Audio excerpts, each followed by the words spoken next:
microphone. And today I'm going to speak on another discourse from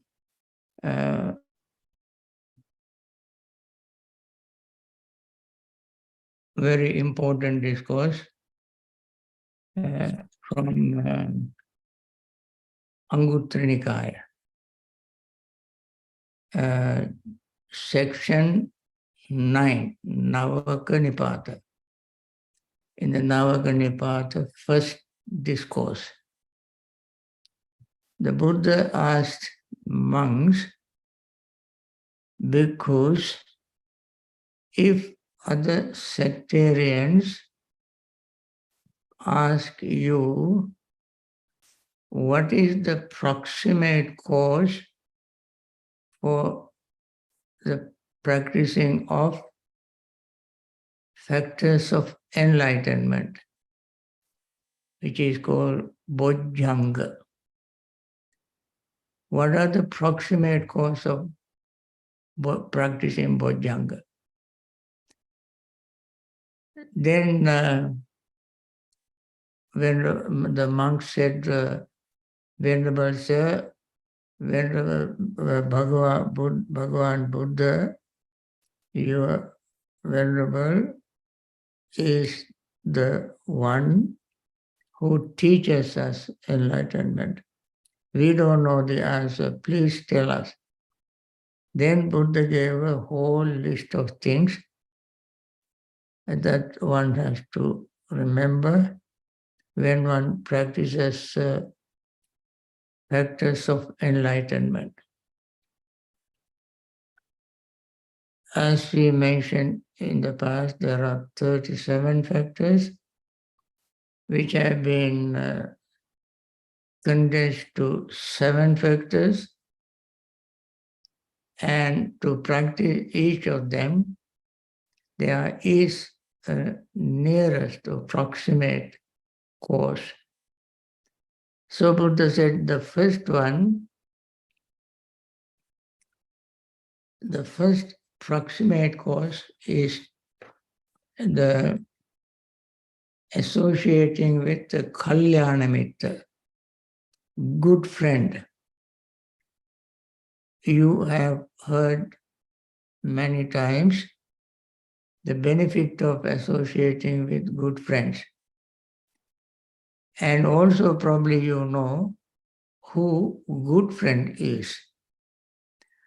Good friends is open-hearted, not selfish,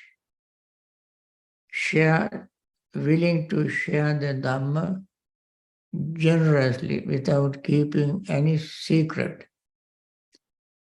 Whenever you ask question, Kalyana Mitra answer the question correctly, because the Kalyana Mitra knows the Dhamma. He does not give you wrong answer. He wants to guide you in right direction. His intention is wonderful, noble. His knowledge of Dhamma is noble, great, and therefore he is very compassionate, generous in sharing Dhamma. Sharing Dhamma is the highest gift, dana. Dhamma danam sabba danam ginati. Of all danas, giving Dhamma is the highest dana. So Kalyana Mitra is willing to give the highest Dhamma. Then Kalyana Mitra, when you make mistake, very kindly, compassionately correct you, using friendly words, using appropriate moment, without making you embarrassed, very kindly, generously, as he put you on the right path when you make a mistake. What is the right path? The Noble Eightfold Path. Where does it take you? It takes you to attain liberation, attaining stream entry, once returner, never returner, Arahatut. Up to that point, this Kalyanamitta helps you. So he therefore is the one who guides you through until you attain full enlightenment. So Buddha said, number one, you need to practice factors of enlightenment is having a good friend. Then you on your part have to restrain your senses, eyes, ears, nose, tongue, body, and mind. How we restrain them? Not by just closing our eyes when we see an object. When we see an object, we must remain mindful that this object is impermanent. This object, since it is impermanent, is unsatisfactory. And it is selfless. My senses also are impermanent. You see them with mindfulness, and with clear comprehension. How you see things with clear comprehension? You see something arising, you pay attention to its existence, and you pay attention to its passing away. Samudaya Dhamma, Samudaya, then Titi, existing, why passing away. Upada, Titi, Bhanga, these three stages, you see very clearly. That is called clear comprehension. When you see the clear comprehension, your mind will remain calm, quiet, equanimous. So we have to restrain our senses. Only when we restrain our senses, we can practice the factors of enlightenment. Therefore, restraining our senses is the next proximate cause. And then that much is having taken care of that part, then we have to, when we talk, when we practice factors of enlightenment, number one of them is mindfulness factor of enlightenment. When we are mindful, with mindfulness we talk. With mindfulness we talk, we walk, we eat, we drink, we wear clothes, and all activities we do with mindfulness. When we do all these activities with mindfulness, you come to talk. When we come to talk, that talk also is next proximate cause for the factors of enlightenment. What do we talk? Not just politics, economics, and all kind of gossip, unfriendly talk, harsh words, not like that. Talk apicchakata.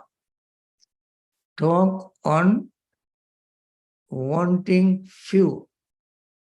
Apicchakata. Apiccha means very noble, humble attitude. You talk of wanting little, not wanting too much.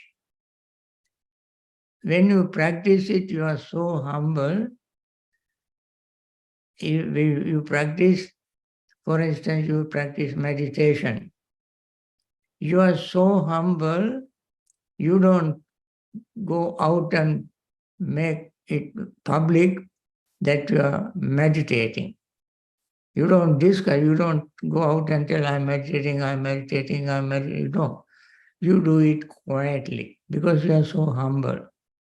And talk about your practice. Normally, you don't want to talk about your practice.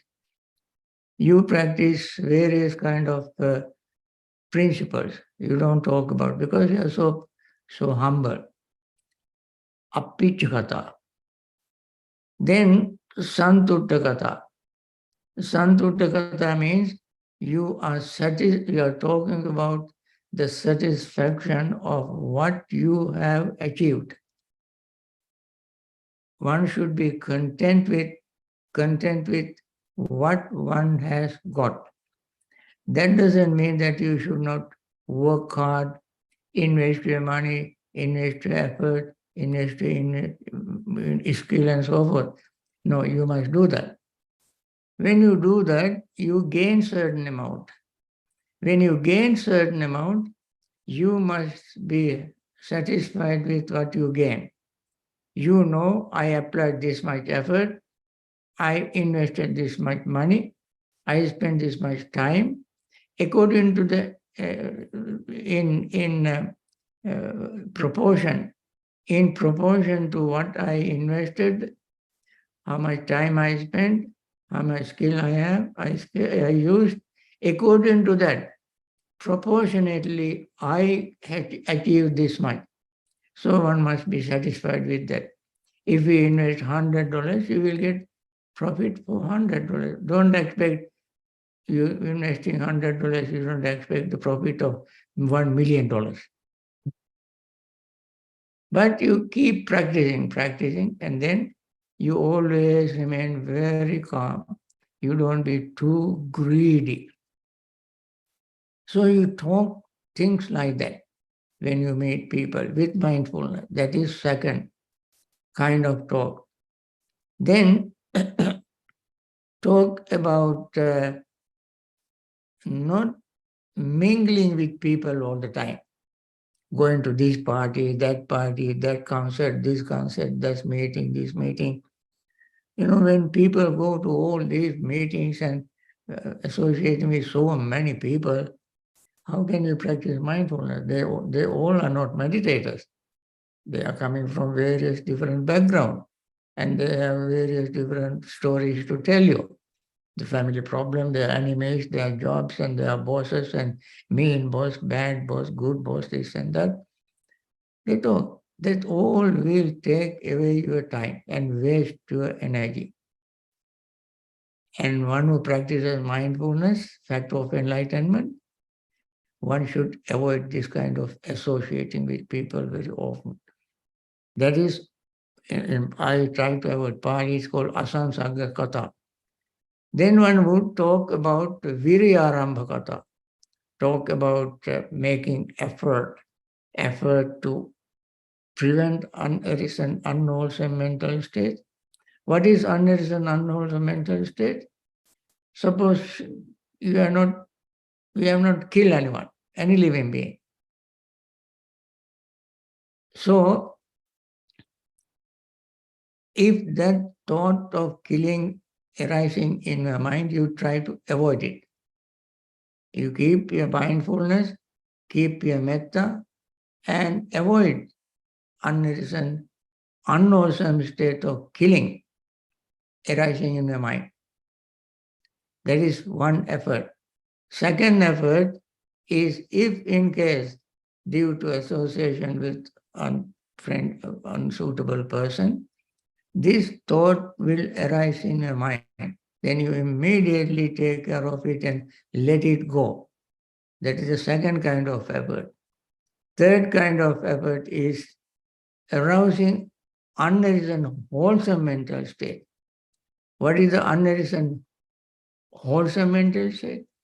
Mental states of generosity, friendliness, compassion, helping others, and taking care of your parents, and so forth. These kind of thoughts, if you don't have in mind, try to arouse it.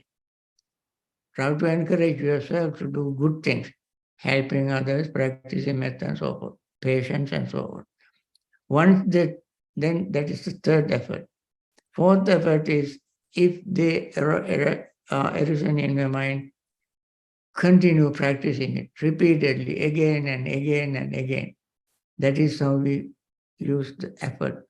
This practice helps you to develop a factor of enlightenment. That is another proximate cause. And then next kind of talk you have to have when you practice factor of enlightenment, talk about seal, morality, ethics, noble ethical moral principle to maintain your honor and dignity and keep your mind clean and pure, so that when you try to practice factor of enlightenment, your mind is ready. So that is the next kind of talk. Then talk about panya, wisdom. When you practice factor of enlightenment, number two of the enlightenment practice, investigation. That is another name for panya, wisdom. When you practice that, so you always try to even talk, when you talk about something that arouses your wisdom, increase your wisdom, deepen your wisdom. And that is another proximate cause of practicing factor of enlightenment, pertaining particularly to investigation of Dhamma, second factor of enlightenment. Then talk about liberation, freedom. Freedom. People talk about freedom, independence of all other kinds, but we want to develop the thought of freedom from suffering, freedom from rebirth, freedom from getting old, freedom from all kind of suffering of that arises from our aggregates, five aggregates. Then, that's also another proximate cause for practicing factor of enlightenment.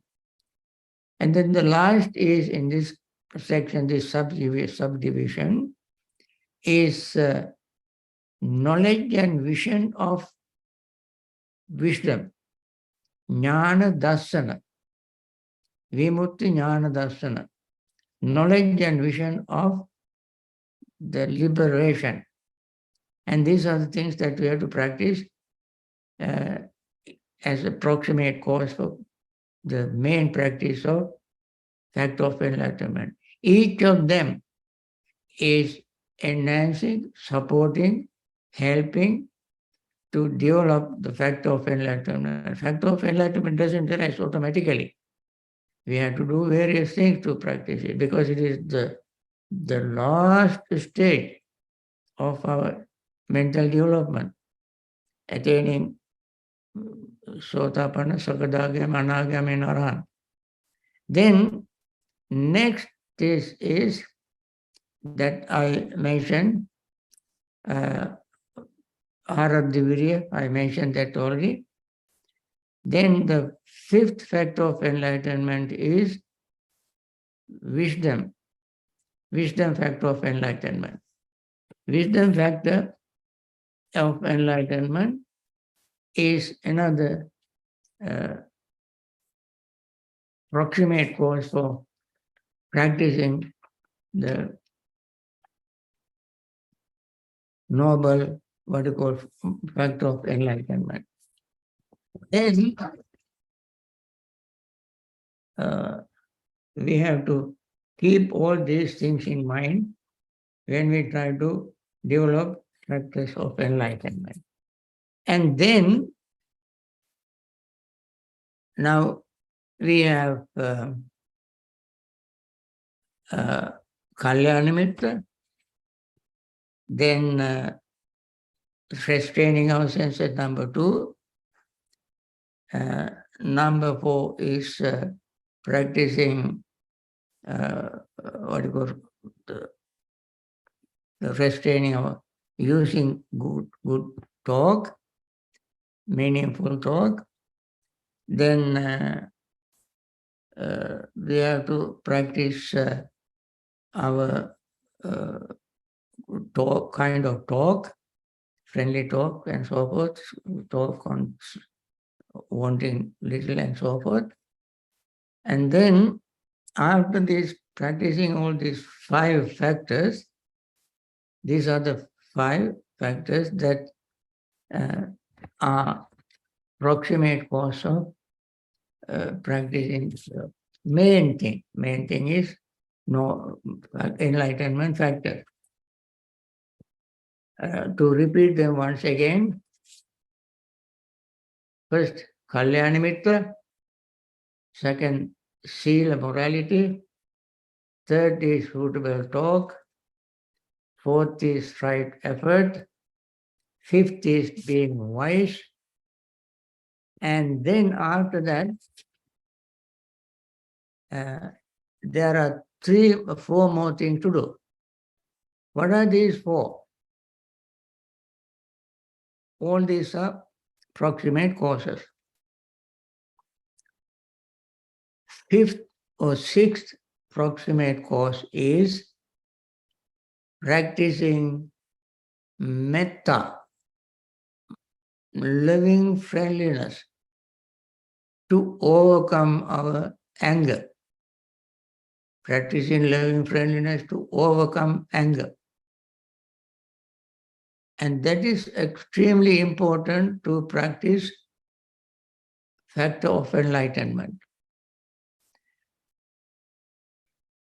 Metta nisitam, viveka nisitam, viraga nisitam, nirodha nisitam, vasaga parinami, Buddha said. Based on metta, we practice factor of enlightenment. Therefore, metta is next or number 6 proximate cause of practicing factor of enlightenment. Then number 7, practicing anapanasati, mindfulness of breathing, to bring concentration. All these other mental states, all other thoughts, good or bad, normally good, even good thoughts, should be subsided for the mind to become calm without any thought. In order to gain this kind of calmness in the mind, Buddha recommended us to practice anapanasati, mindfulness of breathing. Mindfulness of breathing calms the mind because the breath does not have any concept. Breath is not a concept, not an idea, not a theory, but it is a fact. The breath is just the air that you take in and absorb oxygen and let it go carbon dioxide. That function is going on all the time, and when we focus the mind on that, various other types of thought will be subsided. They don't bother us. And Buddha said that is another, what you call, number 7. Then we have to practice number 8, anicca sanya.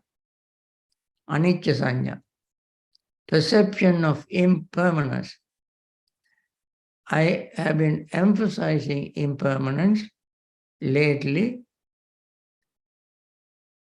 because we see impermanence in everything all the time, only when we pay little attention. If we don't pay any attention, although the impermanence is taking place all the time, we just let it happen. We just bypass it. We cannot bypass impermanence, like heart bypass. We are in it. We are in it. And it is in us. It is happening to us all the time. We mentioned many times, even, thousands of times I have mentioned it. Whether the Buddhas come into existence or not, impermanence exists. Impermanence of what? There must be something to be impermanent. What is that which is impermanent? Our aggregates. Form is impermanent, feelings are impermanent, perceptions is impermanent, volitions or thoughts are impermanent, consciousness is impermanent. These are the things. These are the only things we have. And these are the things that are changing all the time.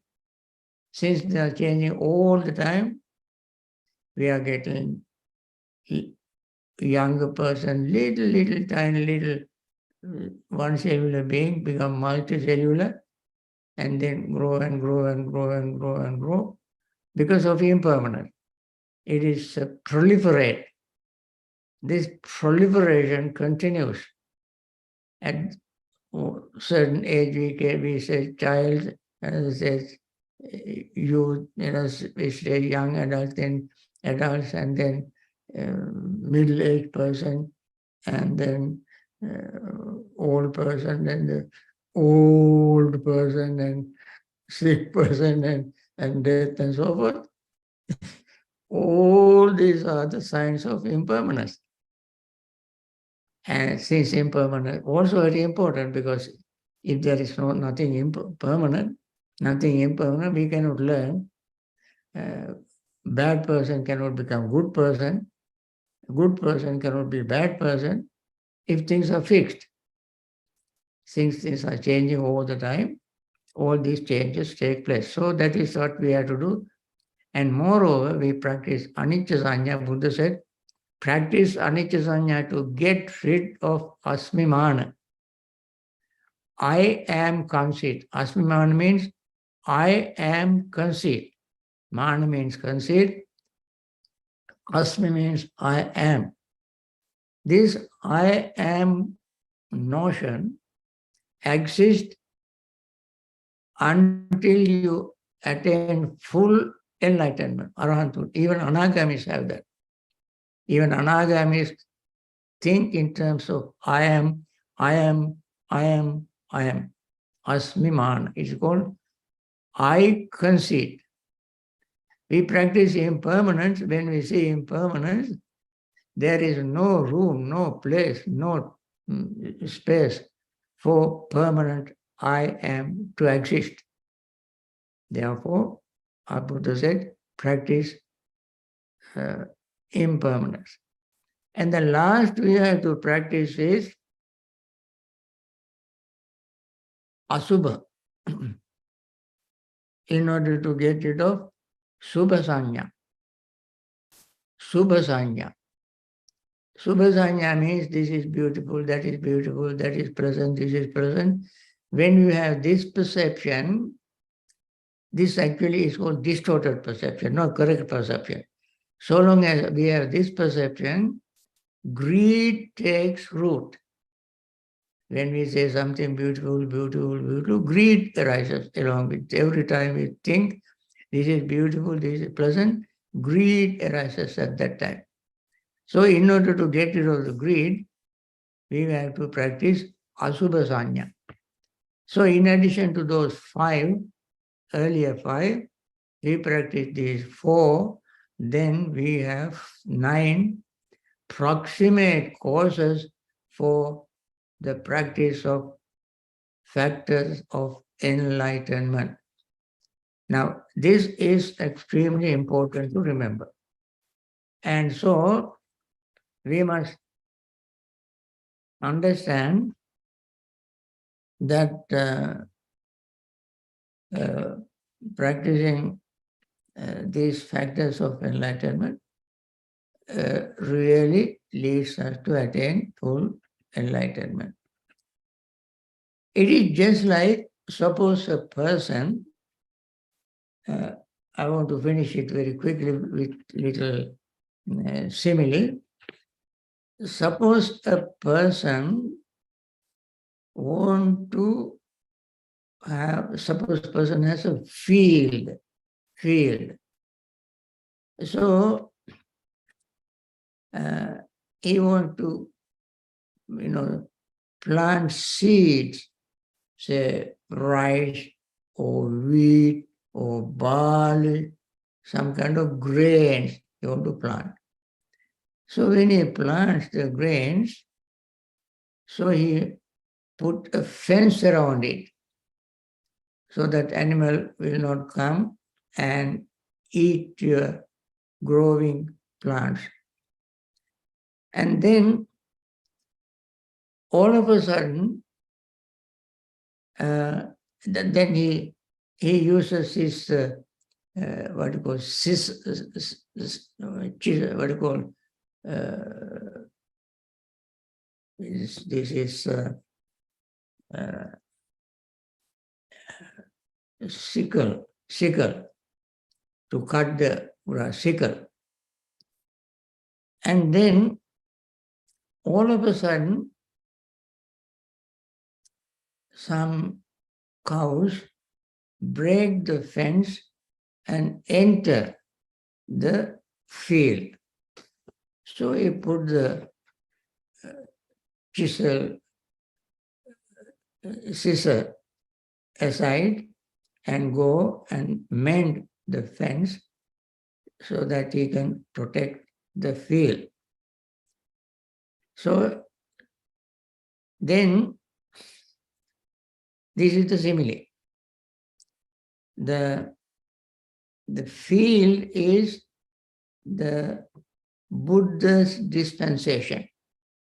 We are practicing in this field, the Buddha's teaching. That is our field. Then the farmer is similar to meditator. Meditator is compared to the farmer. Farmer's job is to grow these seeds. Then is what you call scissors, sickle, which he cuts the crops, the plants, is like wisdom. It is the wisdom that cut off all the defilements. Therefore, this sickle is compared to the wisdom is compared to sickle. Then he has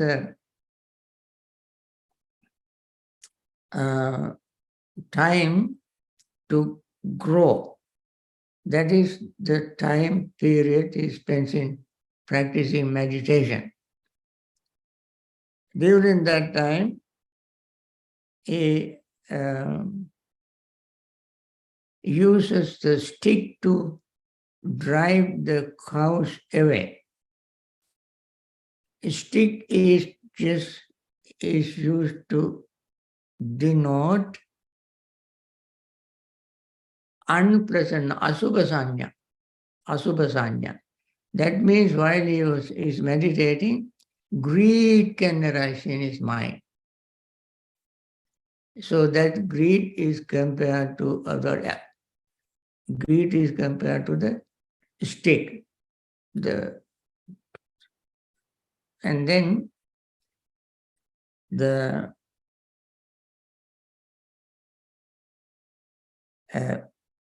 fence is his restraining. The fence is compared to the restraining, or restraining compared to the fence. The cows compared to the defilements that enter the mind. So, using this stick, he drive away these animals, cows, and return to his practice. Sickle is compared to the wisdom, and taking care of everything and calming, letting the crop grow is like concentration. Now both combine together to practice samatha vipassana. Mindfulness and concentration must come together to practice factors of enlightenment. And all these are auxiliary factors for the development of enlightenment factors, supporting factors. So Buddha used it as proximate, close, supportive, auxiliary factors of enlightenment. Now you can see this, if you like, you may go to Anguttara Nikaya, 9th section 9 called Navaka Nipata.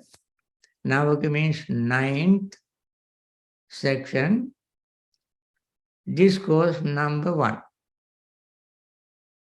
You don't get all these details there. I gave more details, but for your own reference, I advise, if anybody likes, to go and read this particular section.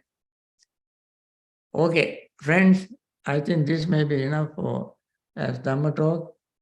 We have little time left for meditation practice, about 20 minutes. We have for meditation practice. I don't have all these other, what do you call, things that I had at Bhavana in different locations, but it is better for us to remember. Let me see if I have them here. Okay. Well, we don't have them.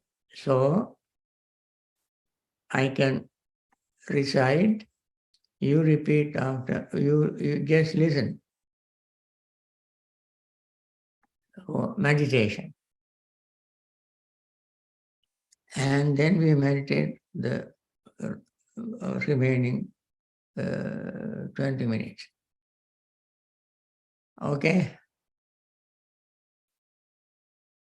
May all beings be happy and secure.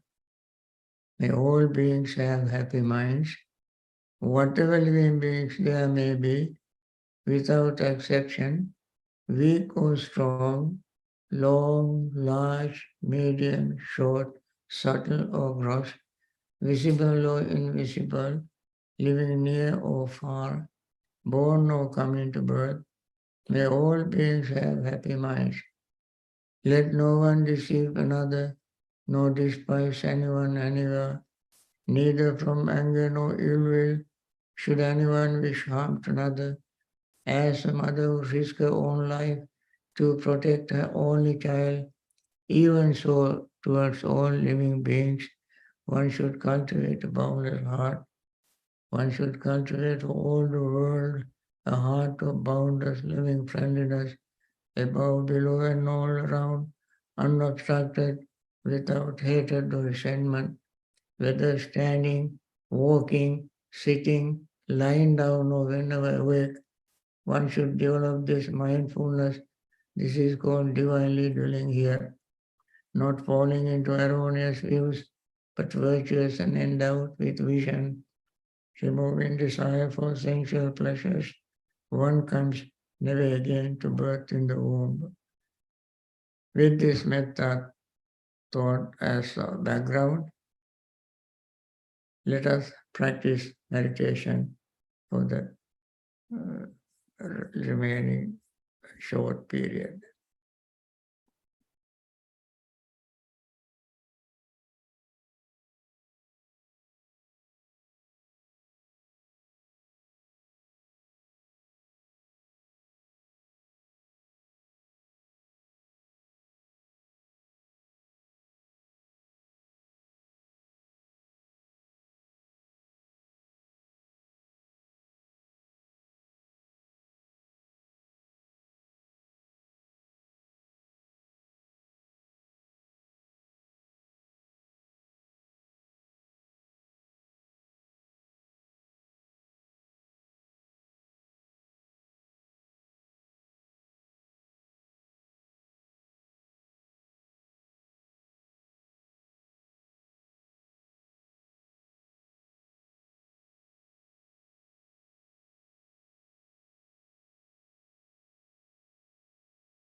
By means of these meritorious deeds, may I never join with the foolish. May I join always with the wise until the time I attain Bhavana. May the suffering be free from suffering. May the fear-struck be free from fear. May the grieving be free from grief. So too may all beings be.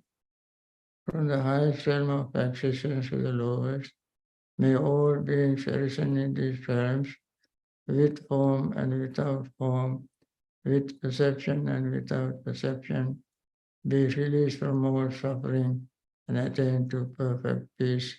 Excellent, excellent, excellent. Friends, this is the end of today's talk. Tomorrow I'll be back in Bhavana, and you may ask me questions tomorrow, and I'll be happy to answer them. Once again, I want to share my metta with everybody. As usual, may all those who are suffering in hospitals, taken care of by nurses, very compassionate doctors and hospital staff, may they recover very quickly and return their regular normal life and attain liberation from samsaric suffering. May all the doctors, nurses and hospital staff who are risking their life, sacrificing their comfort to take care of these patients, may they also find peace, happiness, and practice Dhamma meditation and attain liberation from samsaric suffering. May those who are in pain, grieving the death of their loved ones, may they be free from such grief, find way to practice Dhamma, meditation, and attain liberation.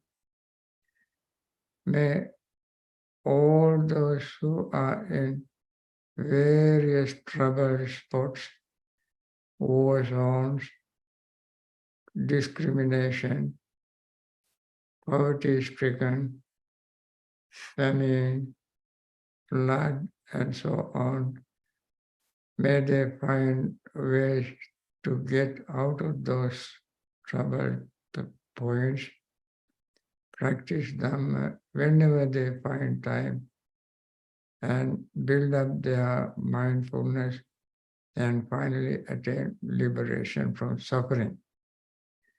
May all others whose categories I have not mentioned, all beings in all places, all planets, everywhere, all over the universe, be well, happy, and peaceful. May they all find sooner or later a way to practice Dhamma and attain liberation. I hope you continue your practice. Okay. Sadhu, sadhu, sadhu. Sadhu, sadhu, sadhu. Thank you, Bhante. Thank you, Bhante. Thank you, Sadhu, Bhante. sadhu, Thank sadhu. you, Thank you, Bhante. Thank you, Bhante. Sri Bhante. Thank you, Bhante. In this very life. All right. Very good. I saw you, some of you, yesterday Thank you, Bhante. in Sri Lankan embassy. And they had a special ceremony. And I thank you all for attending that ceremony. And I hope